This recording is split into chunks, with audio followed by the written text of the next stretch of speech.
आज की सबसे बड़ी जो खबर है वो कांग्रेस की बैठक को लेकर के है। दिल्ली जो है वो प्रतिभा सिंह एवं सीएम सुखविंदर सिंह सुक्खू को बुला लिया गया है और बैठक तय हो गई है और 5 तारीख को सीएम सुखविंदर सिंह सुक्खू और प्रतिभा सिंह दिल्ली जाने वाले और उनके साथ डिप्टी सीएम भी होंगे। ये बैठक क्यों महत्वपूर्ण आपको संक्षेप में बताएंगे। सीएम सुखविंदर सिंह सुक्खू आज देर रात तक शिमला पहुंचेंगे। 10:30 बजे तक उनके शिमला पहुंचने का कार्यक्रम में तिरुपति बालाजी वो गए थे। वहां पर बालाजी का आशीर्वाद लेने के बाद कल से चुनावी रण में वो उतरने वाले हैं। आपको इस पर बड़ी खबर बताएंगे। और आज जो पेंशनर हैं उनके लिए बहुत बड़ा दिन था।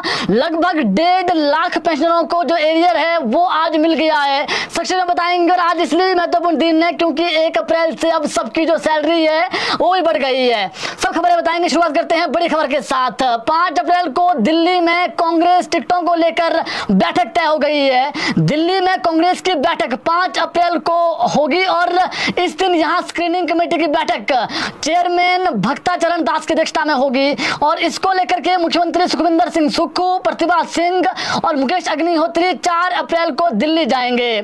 स्क्रीनिंग कमेटी की बैठक में वो बंद लिफाफे खोले जाएंगे जिनमें प्रत्याशियों के नाम जो है वो फाइनल हुए हैं, पैनल है और इसमें 2-2, 3-3 नाम जो है वो गए हैं और उस दिन दिल्ली में कौन सा नाम फाइनल होगा वो जो है वो उसी दिन पता लग पाएगा। फिलहाल 4 तारीख को दिल्ली जाने का कार्यक्रम है, 5 को बैठक होनी है और यहाँ पर जो स्क्रीनिंग कमेटी की बैठक है वो उस दिन होगी और जो यहाँ से नाम जाएंगे, हालांकि जो स्क्रीनिंग कमेटी है अपने द्वारा जुटाए गए नामों पर चर्चा करेगी और जो प्रदेश से भेजे गए नाम हैं और कुछ ने जो है वो अप्लाई भी किया था। अब देखना पड़ेगा कितने नाम वहां पर जाते हैं, लेकिन इसी दिन जो है वो शाम को जो है वो देखिए बैठक होनी है। बैठक या फिर उसी शाम को जो है वो या फिर अगले दिन 6 अप्रैल को सेंट्रल इलेक्शन कमेटी की जो बैठक है वो होनी है। यानी 5 तारीख को भक्ताचरण दास जो है बैठक लेंगे और उसी दिन हो सकता है शाम को बैठक हो या फिर अगले दिन 6 तारीख को CEC जो सबसे महत्वपूर्ण बैठक है और इसमें टिकट फाइनल होंगे। ये जो बैठक है 6 अप्रैल को होने की संभावनाएं हैं और इस दिन जो है वो लोकसभा के जो प्रत्याशी है प्रदेश के मतलब कांग्रेस के वो फाइनल हो जाएंगे। बताया जा रहा है जो अपडेट वहां से हमारे पास आया है, नवरात्रों से पहले इसी दिन हाईकमान जो है वो लोकसभा प्रत्याशियों का ऐलान कर सकता है क्योंकि अब कांग्रेस जो है वो अधिक देरी नहीं कर सकती है। आपको मालूम है भाजपा ने अपने जो 4 प्रत्याशी लोकसभा के वो उतार दिए हैं और जो 6 उपचुनाव होने हैं वहां पर भी प्रत्याशी उतार दिए हैं और सभी जो है वो चुनाव प्रचार में लग गए हैं। आज कंगना रनौत मंडी में थी और मंडी में उन्होंने चुनावी हुंकार भरी है, वहां पर बैठक की है और कुछ बड़े बयान भी दिए। आपको बताएंगे 9 अप्रैल से नवरात्रि शुरू हो रहे हैं और उससे पहले जो है वो 6 तारीख को ही संभावनाएं हैं जो कांग्रेस के टिकट है वो फाइनल हो जाएंगे। और सूत्रों के अनुसार 4 अप्रैल की शाम को जिस दिन सीएम जो है दिल्ली जाने वाले हैं, डिप्टी सीएम प्रतिभा सिंह भी, उस दिन शाम को ही दिल्ली में राजीव शुक्ला के साथ भी जो है वो अलग से बैठक हो सकती है। स्क्रीनिंग कमेटी की बैठक से पहले ये जो है वो बैठक होनी है और इसमें प्रत्याशियों को लेकर के जो नाम है वो फाइनल होने हैं। तो ये बहुत महत्वपूर्ण बैठक है जी और अब जो टिकट है कांग्रेस के 6 तारीख को फाइनल हो जाएंगे। इसके अलावा बात करें एक और खबर को लेकर के, 1,50,000 पेंशनरों को खुशखबरी। आज खाते में जो है वो एरियर का जो पैसा है वो आ गया है। आपको मालूम है 1/1/2016 से जो कर्मचारी है, जो पेंशनर हैं, उनका एरियर पेंडिंग बचता है। जो पेंशनर हैं उनका तो जो है वो दूसरी किस्त आ गई है। एक किस्त जयराम सरकार में आई थी और दूसरी किस्त जो है वो आज खाते में आ गई है। आज 30,000 से लेकर 90,000 जो है वो पेंशनरों के खाते में आए हैं। जो 65 वर्ष से नीचे वाले हैं उनको कुल एरियर का 15% खाते में आया है आज और जो 65 से 70 वर्ष की आयु वाले लोग हैं उनको 18% खाते में आया है एरियर आज। 70 से 75% जो 75 के बीच वाले जो लोग हैं उनको 20% खाते में आया है और जो 75 से ऊपर वाले लोग हैं उनको आज 35% जो एरियर है कुल एरियर का जो है वो खाते में आया है। तो आज पेंशनर खुश नजर आए हैं और हमारी बातचीत भी कुछ पेंशनरों से, उन्होंने कहा है कि जो इसके बाद हमारा एरियर बच जाता है वो एक मुश्त आना चाहिए। सीएम सुक्खू ने पेंशनरों को अपना जो बजट भाषण उनका हुआ था उन्होंने ये जो है वो कहा था कि अप्रैल माह से चरणबद्ध तरीके से एरियर जो ग्रेच्युटी है, जो लिव इन कैशमेंट है, वो कर्मचारियों और जो पेंशनर हैं उनके खाते में आएगी। हालांकि जो लिव इन कैशमेंट और जो ग्रेच्युटी है उसके लिए फिलहाल इंतजार करना पड़ेगा और इसके लिए इसलिए भी इंतजार करना पड़ेगा, जो कर्मचारी है उनको एरियर के लिए इंतजार करना पड़ेगा। एक नोटिफिकेशन हुई थी लेकिन उसका जो है वो कहीं ना कहीं उसमें खामियां थी। जो कर्मचारी जो पेंशनर है वो सरकार से मिले थे कि सर ऐसा नहीं, ऐसा होना चाहिए, फिर उसको विड्रॉ कर दिया था नोटिफिकेशन को। अब अलग से होगी और अलग से होगी तो आपको मालूम है अब आपको आचार संहिता तक का इंतजार करना पड़ेगा। तो प्रदेश के जो 1.5 लाख कर्मचारी है, माफी चाहूंगा, जो पेंशनर हैं उनको तो आज एरियर की जो एक किस्त है वो आ गई है खाते में, थोड़ा सा उनका बच जाता है एरियर, उसके लिए वो चरणबद्ध तरीके से मिलेगा। जो कर्मचारी है उनको अपने एरियर के लिए जब तक आचार संहिता जो है वो नहीं हटती है तब तक का इंतजार करना पड़ेगा। वहीं प्रदेश में आज से जो क्या बदलाव होगा वो बता देते हैं। अब 1 अप्रैल आज है, आपको मालूम है कर्मचारियों का जो मानदेय है वो आज से बढ़ गया है और जो दिहाड़ीदार हैं उनकी दिहाड़ी भी आज से बढ़ गई है। अब जो दिहाड़ी है वो 400 रुपए हो जाएगी, जो जितने भी दिहाड़ीदार हैं। आंगनवाड़ी वर्कर्स, मल्टीपर्पज वर्कर्स, राजस्व चौकीदार, SMC teacher, panchayat veterinary assistant, जिला परिषद, पंचायत प्रधान और जो पंचायत के प्रतिनिधि है, जो उनको मानदेय मिलता है वो आज से सबका बढ़ गया है। यानी जो अप्रैल माह की सैलरी उनकी आएगी मई में, उसमें उनको बढ़ा हुआ वेतन मिलेगा। अगले महीने इनकी सैलरी जो है वो बढ़कर आएगी। जितने भी हमने अपने श्रेणियों का नाम बताए, और भी बहुत सारी श्रेणियां जो छूट गई है, इन सब की जो सैलरी वो बढ़कर आएगी। और जो कर्मचारी और जो पेंशनर हैं अगले महीने उनके खाते में डीए आएगा। देखिए आज से ऐलान किया है, अप्रैल माह से ऐलान किया था आचार संहिता से पहले सीएम सुखविंदर सिंह सुक्खू ने, जब उनका बजट भाषण हुआ था उन्होंने कहा था कि अप्रैल माह से हम देंगे।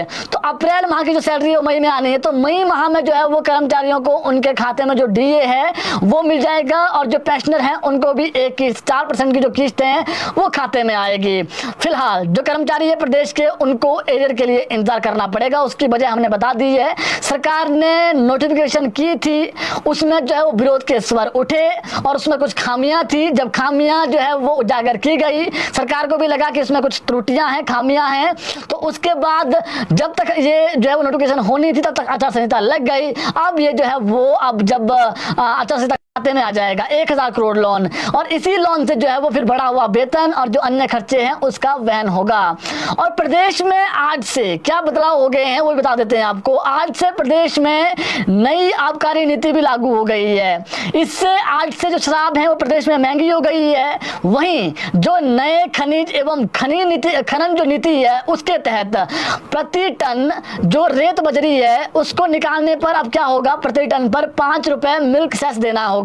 तो वहां पर भी बढ़ोतरी हो गई 5 रुपए की, यानी जो मिल्क सेस देना पड़ेगा। फिर जो जनता है उनको भी थोड़ा बढ़कर ही जो रेत बजरी मिलेगा। आपको मालूम है आज से प्रदेश में इसके अलावा जो दूध है उस पर एमएसपी भी लागू हो गई है। हिमाचल प्रदेश पूरे देश में पहला राज्य बन गया है जहां पर दूध पर एमएसपी, जो न्यूनतम समर्थन मूल्य, जो एमएसपी है, मिनिमम जो प्राइस होता है वो जो है वो मिलना शुरू हो जाएगा। आज से मिल्क फैट, जितने भी प्रदेश में पशुपालक हैं, अगर आप अपना दूध मिल्क फैट को देते हैं, चाहे वो गाय का दूध हो, भैंस का दूध हो। इससे पहले क्या होता था, जो गाय का दूध है वो 38 रुपए में जो है वो लेता था मिल्क फैट, अब ये जो है वो 38 रुपए नहीं 45 रुपए का आपसे लेगा आज के बाद।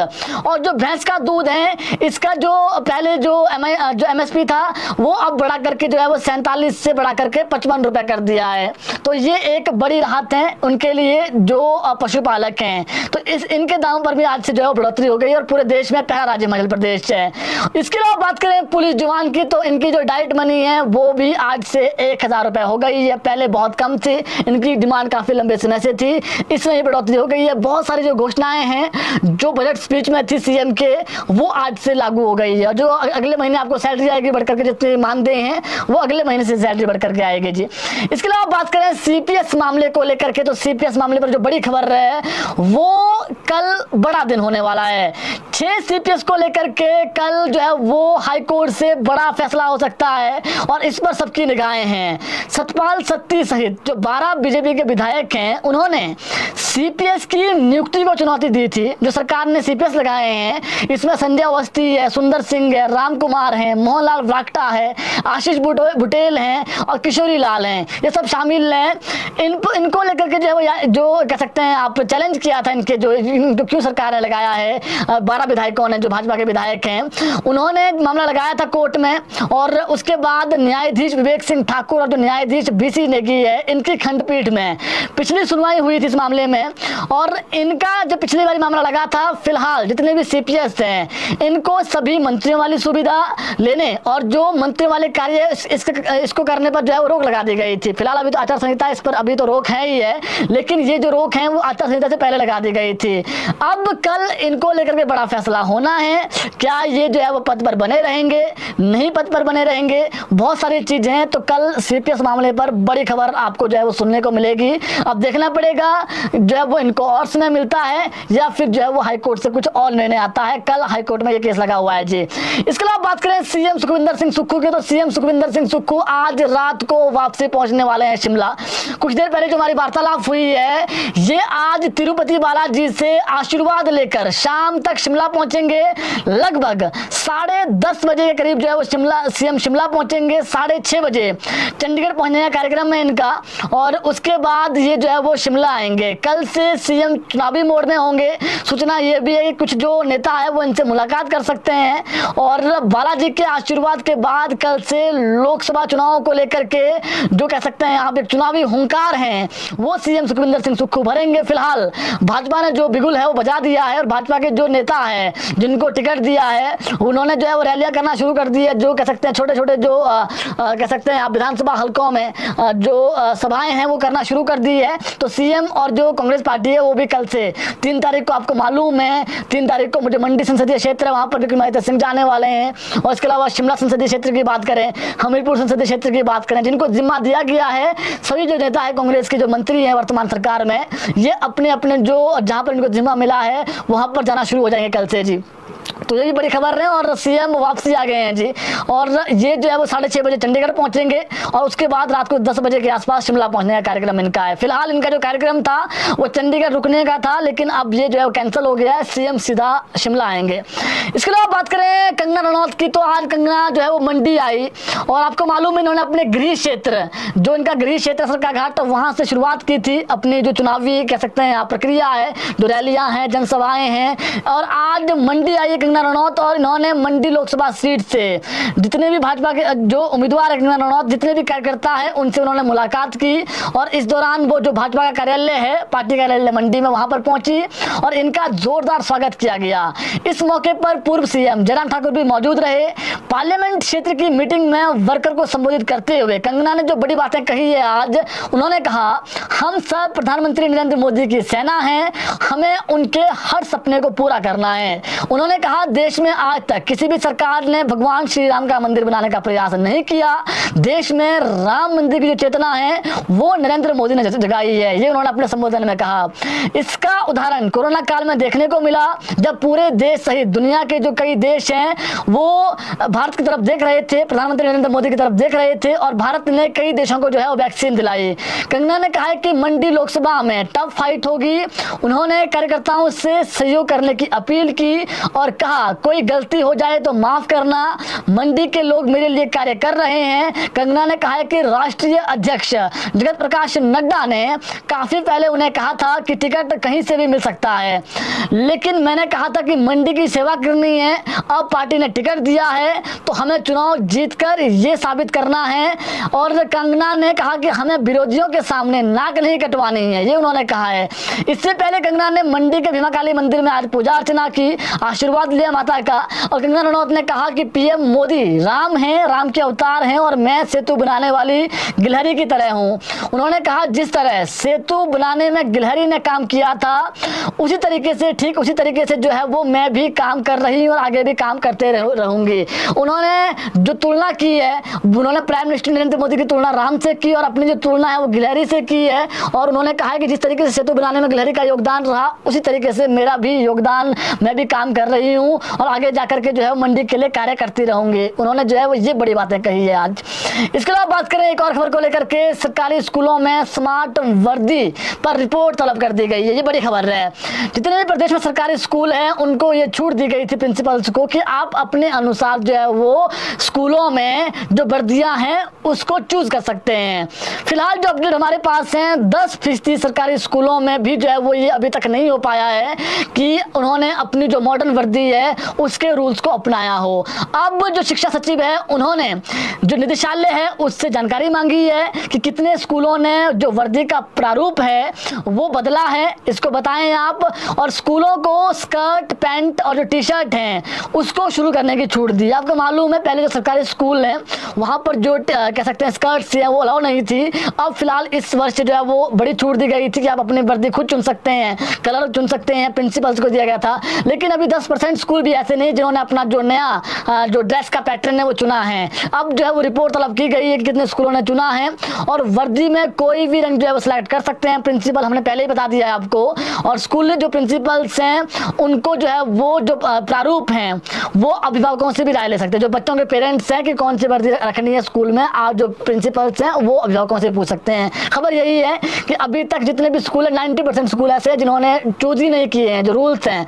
अब इसमें जो है वो डायरेक्शन जाएगी इनको कि जल्दी से जल्दी चुने आप। फिलहाल जो डाटा है वो सेक्रेटरी ने मांगा है, शिक्षा सचिव है। इसके अलावा बात करें एक और खबर को लेकर के, मध्य प्रदेश हाईकोर्ट में आज एक और मामला लगा था, और मामला लगा था कौन सा, बालूगंज थाने वाला, जिसमें एक एमएलए और जो एक पूर्व एमएलए हैं उनके पिता पर एफआईआर हुई है, और उन पर आरोप लगा है कि इन्होंने सरकार गिराने के लिए जो है वो षड्यंत्र रचा। और इसी मामले को लेकर के आज हाईकोर्ट ने गगरेट से कांग्रेस के बागी जो पूर्व विधायक हैं चैतन्य शर्मा, उनके पिता राकेश शर्मा, और हमीरपुर से जो इंडिपेंडेंट एमएलए अभी भी वर्तमान में है आशीष शर्मा, क्योंकि इनका जो रेजिग्नेशन है वो एक्सेप्ट नहीं किया गया है, इनको फिलहाल दोनों को आज अग्रिम जमानत जो है वो 26 अप्रैल तक इनकी बढ़ा दी है, यानी थोड़ी राहत मिली है इनको। राकेश शर्मा और आशीष शर्मा ने केस को वापस लेने के लिए भी जो है वो याचिका दायर की है आज, और कोर्ट ने आशीष शर्मा और राकेश शर्मा की जो पिटीशन है इसको लेकर के भी जो है वो सरकार से 26 अप्रैल तक जवाब मांगा है। हमारी जो बातचीत हुई है एडवोकेट जनरल अनुप्रतन से, उन्होंने बताया कि राकेश शर्मा ने जांच में पुलिस को सहयोग नहीं किया, ये उन्होंने कहा है। इस मामले में उन्होंने इन्वेस्टिगेशन ऑफिसर को धमकाया भी है, आरोप लगाया उन्होंने एडवोकेट जनरल ने आज जज के सामने, और ये सारी बातें उन्होंने कोर्ट के ध्यान में लाई है। आज उन्होंने कहा है कि कोर्ट ने फिलहाल अग्रिम जमानत देते हुए जो आज की अपडेट है स्पष्ट कहा है कि जब पुलिस बुलाएगी राकेश शर्मा और आशीष शर्मा को, इनको जो है वो जांच में सहयोग करना पड़ेगा। यानी हाईकोर्ट ने आदेश फिर से दिए हैं कि आपको हम अग्रिम जमानत तो दे रहे हैं, लेकिन जब आपको पुलिस बुलाएगी आपको उनको ज्वाइन करना पड़ेगा, आपको जांच में सहयोग देना पड़ेगा। बता दें आपको, कांग्रेस के जो बागी पूर्व एमएलए चैतन्य शर्मा के जो पिता है उत्तराखंड सरकार से जो है वो मुख्य सचिव रिटायर हुए हैं, उन पर जांच के दौरान जो आज आरोप लगा है कि पुलिस अधिकारियों को धमकाने और जांच में सहयोग नहीं कर रहे हैं, ये उन पर आरोप लगा है। और इनके खिलाफ कांग्रेस के जो विधायक है संजय अवस्थी और जो भुवनेश्वर गौड़ हैं, ये मनाली से विधायक हैं, इन्होंने बालूगंज थाने में एफआईआर की थी। उसके बाद इनको बुलाया गया और ये परसों जो है वो आए थे, आपको मालूम है, और उसके बाद इनसे पूछताछ हुई लगभग, हालांकि 3 घंटे वहां पर रहे थे, पूछताछ के लिए 15 मिनट हुई थी। उसके बाद आज इनकी जो जमानत जो इन्होंने मांगी थी, जमानत जो अग्रिम जमानत है उनको मिल गई है 26 अप्रैल तक, फिर उसी दिन मामला लगना है। और फिलहाल इन पर जो आरोप लगे हैं कि सरकार गिराने के लिए षड्यंत्र रचा, और दूसरा जो आरोप लगा है कि इन्होंने जो है वो भ्रष्टाचार के भी इन पर आरोप लगे हैं। हालांकि जो इनसे हमारी बातचीत हुई है, इन्होंने भी रिप्लाई बैक किया है कि हमने कोई भ्रष्टाचार नहीं किया है, और हमने जो है वो अपनी सहमति से अपनी जो विधायकी है उससे इस्तीफा दिया। और इसके अलावा जो चैतन्य शर्मा उन्होंने कहा है कि हमने जो क्रॉस वोट किया था राज्यसभा चुनाव में, उसके जो है वो उससे जो है वो अब कांग्रेस बौखलाहट में है और प्रदेश सरकार बौखलाहट में, जिसके चलते हमारे ऊपर ऐसा केस किया गया, ये उन्होंने कहा है। उन्होंने ये भी कहा है कि जब हम इससे हरी झंडी मिल जाएगी उसके बाद मानहानि का केस करेंगे। फिलहाल 26 अप्रैल तक अग्रिम जमानत मिल गई है, और उसके बाद जो है वो ये कह सकते हैं आप जो मामला है 26 अप्रैल को लगेगा, उससे पहले हो सकता है इनको काफी बार जो है वो शिमला बुलाया जाए पूछताछ के लिए। इसके अलावा बात करें एक दुखद खबर को लेकर के, श्री नैना देवी में आज एक दर्दनाक हादसा हुआ है। जिला बिलासपुर के नैना देवी में आज एक सड़क हादसा हुआ, इसमें एक महिला श्रद्धालु की जान चली गई। महिला का नाम विमलेश कुमारी, उम्र 45 वर्ष, यूपी के अलीगढ़ की रहने वाली थी, जो माता के दर्शन के लिए पहुंची थी। ये अलीगढ़ की एक बस की चपेट में आ गई और मौके पर ही इसकी दुखद मौत हुई है। ये हादसा उस वक्त हुआ जब बस अड्डों पर, जो बस अड्डा है वहां पर बसों की भरमार थी। इस दौरान एक बस अनियंत्रित होकर पहले महिला से टकराई, उसके बाद ये पहाड़ी से टकरा गई। जब महिला से टकराई तो जो उसको चोट लगी है, उसके बाद ये मौके पर ही वहां पर उसकी मौत हो गई। सूचना मिलते ही पुलिस मौके पर पहुंची और इस पूरे मामले की जो जांच है वो पुलिस कर रही है। बहुत दुखद खबर है। इसके अलावा एक और खबर है, शिमला से चौंकाने वाली खबर है। मध्य प्रदेश को देवभूमि कहा जाता है, लेकिन देवभूमि में एक बड़ी खबर और बहुत ही दुखद खबर कह सकते हैं आप, इसको चौंकाने वाली खबर है। एक मंदिर के पुजारी पर अश्लील हरकतें करने का आरोप लगा है। शिमला का जो आईएसबीटी बस अड्डा है उसके साथ एक मंदिर है, वहां का पुजारी पर युवती के साथ अश्लील हरकतें करने का आरोप लगे हैं, और युवती की शिकायत पर शिमला पुलिस ने बालूगंज थाने में पुजारी के खिलाफ मामला दर्ज कर जांच शुरू कर दी है। युवती ने आरोप लगाया है कि पुजारी पहले भी जो है वो झाड़ फूंक के बहाने ऐसी हरकतें करता रहा है और पुजारी ने युवती के परिवार को मारने की धमकी भी दी थी। और मंदिर का जो पुजारी है, जो हमारे पास सूचना है, ये उत्तराखंड के गढ़वाल का बताया जा रहा है रहने वाला, और काफी समय से ये शिमला में रहता है परिवार सहित, और इस पर अब आरोप लगा है। अब इस पूरे मामले की जो छानबीन है वो पुलिस कर रही है। इसके अलावा बात करें एक और खबर को लेकर, हिमाचल प्रदेश में अगले 4 दिन जो है वो बारिश को लेकर के अलर्ट जारी किया गया है। ये बड़ी खबर है। प्रदेश में अगले 4 दिन मौसम खराब रहने वाला है। जो अधिक ऊंचाई वाले क्षेत्र जिसमें लाहौल स्पीति किन्नौर है, वहां पर बर्फबारी होने की संभावनाएं हैं। और कल से प्रदेश में कुछ स्थानों पर जो मध्यम ऊंचाई वाले क्षेत्र है वहां पर जो है वो अंधड़, ओलावृष्टि और भारी बारिश होने की संभावनाएं हैं। तो कल से यानी कह सकते हैं आप 2 अप्रैल से 6 अप्रैल तक मौसम खराब रहेगा। 7 अप्रैल से फिर मौसम खुल जाएगा। कुकुम सेरी में जो तापमान है वो माइनस में है। इसके अलावा लाहौल स्पीति, किन्नौर, काजा, इसके अलावा अगर आप बात करें अटक, रोहतांग की, वहां पर बर्फबारी है जिसको हटा दिया गया है। मार्ग खुला है लेकिन आप अपने वाहनों को आराम से चलाएं। अगर आप घूमने आना चाहते हैं तो घूमने आ सकते हैं, वहां पर बर्फबारी मिलेगी। फिलहाल लोगों से यही आग्रह है कि आप अपने वाहनों को धीरे चलाएं। तो मौसम को लेकर अपडेट यही है कि अगले 2-3 दिन भी मौसम खराब रहने वाला है।